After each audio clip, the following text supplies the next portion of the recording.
There's this universal, honestly kind of haunting sensation that creeps up on us as we get older. You look back at a year, and it feels as though it passed in a matter of weeks, right? The seasons blur together, the days stack up and just collapse like a house of cards. Yet, when we cast our minds back to when we were young, time felt infinite. It felt like this endless, vast expanse. Well, welcome to this. Today, we aren't just looking at time as a measurement. We're exploring the existential reality of how our minds actually construct time and why the clock seems to accelerate to a terrifying speed as the years go back. Why does a single childhood summer feel longer than a decade of adulthood? Okay, let's dive into this. It's a mystery that has puzzled philosophers and neuroscientists alike for years. To really understand it, we have to realize that the time measured by our watches is definitely not the same as the time lived by our minds. Back in 1908, the philosopher J.M.E. McTaggart made this brilliant distinction that perfectly frames what we're talking about. He separated time into two distinct categories. First, you've got B-series time. This is your objective, static clock time. It's just this simple geometry of the universe where one event is strictly earlier than or later than another. But then there's A-series time, and this is psychological time. This is the dynamic, deeply subjective flow of time that we actually experience as human beings, where events carry the heavy emotional weight of being in the past, present, or future. McTaggart even argued that without this subjective experience, the appearance of a temporal order is basically just an illusion. The clock on the wall ticks at a constant rhythm, for sure, but our psychological clock, it's constantly warping, stretching, and compressing. The architecture of memory. To really get how our psychological clock warps, we have to look under the hood at how we record reality inside the brain. Now, what's really fascinating here is the profound physical difference between a fleeting moment and a lasting memory. When psychiatrist Eric Kandel was studying the simple nervous systems of marine snails, aplysia snails to be specific, he discovered that short-term memory is just a temporary chemical release of neurotransmitters. It's basically just a whisper in the brain. But long-term memory, that requires actual genetic transcription, protein synthesis, and literal physical synaptic growth. To remember something long-term, your brain has to physically alter its own shape. It literally builds new biological architecture to anchor that experience in your mind. And the brain is incredibly efficient about this. It displays a sort of biological thriftiness. It actually repurposes the exact same growth mechanisms it used in your early development to record novel, impactful experiences later on in life. When you encounter something entirely new, your neurons undergo a process of disassembly and reassembly. They reach out to form completely new synapses. This is what we call experience density. Think about it. In childhood, absolutely everything is novel. The world is profoundly undiscovered and full of absolute wonder. Because of that, the childhood brain is constantly in a state of dense, rapid structural generation, just building billions of physical anchors for all these awe-inspiring new experiences. The density of childhood. This massive biological construction project is exactly why being a kid felt so profoundly rich and why it stretched our perception of time. Philosopher David Hume hit the nail on the head when he observed that memory is accompanied by a feeling of strength and liveliness, what he called a higher degree of vivacity. Think about your own childhood summers. The raw, unfiltered novelty of a new place, a new emotion, or a new friend creates memories so dense and so vivid that they act as heavy anchors in your psychological timeline. When you look back, your mind has to travel across a landscape absolutely crowded with massive, detailed monuments of experience. That density makes the distance feel immense. The summer feels like a lifetime because, biologically and psychologically speaking, a lifetime of growth occurred within it. Adulthood and the stream. But as we all know, as we reach adulthood, that landscape begins to change. The monuments become sparse, and the stream of time starts to run frighteningly fast. As we habituate to our environments and establish our daily routines, our biology actually shifts. Researchers discovered that certain proteins, known as cell adhesion molecules, become prominent in the adult nervous system.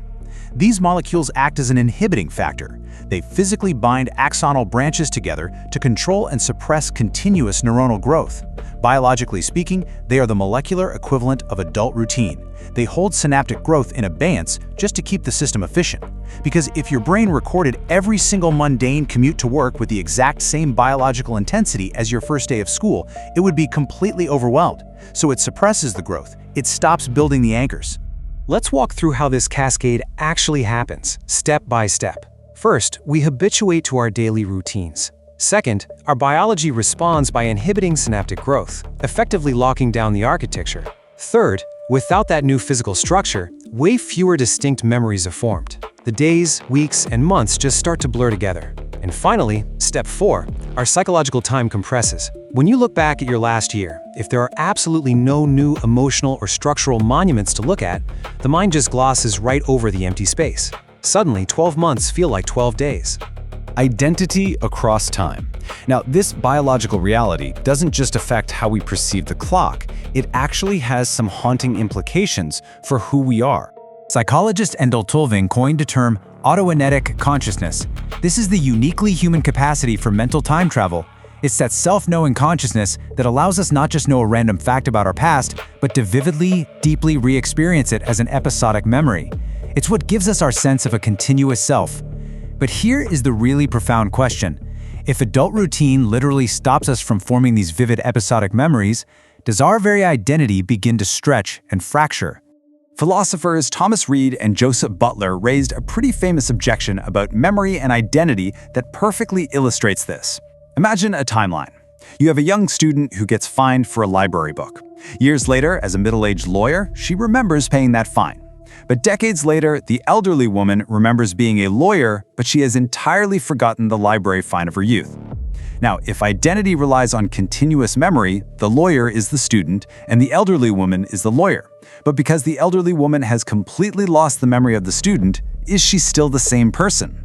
As time compresses and memories fade into the quiet routine of adulthood, that thread tying us to our past selves becomes dangerously thin.